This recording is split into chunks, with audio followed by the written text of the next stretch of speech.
Mēs sēdējām aplī un iepazīstinājām ar sevi. Un tad es sajūtu apnikumu, nogurumu. Šeit drīz tiks sasniegts maksimālais iepazīšanās skaits. Cilvēki ienāk un iziet no manas dzīves, kā turistu lidos uz stultā.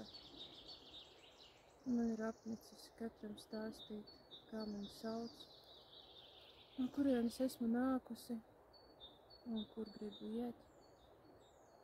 Skaidrot, kāpēc es negulu 3 naktī un kāpēc neēdu gaļu.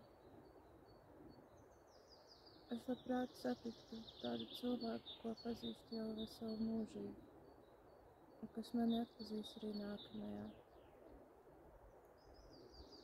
Mēs tad varētu vispār nerunāt, jo viss vārdos izsakāmais mums jau sen būtu zināms. Mēs elpotu, vērotu un justu, kopā gulētu uz sūnām noklātās zemes.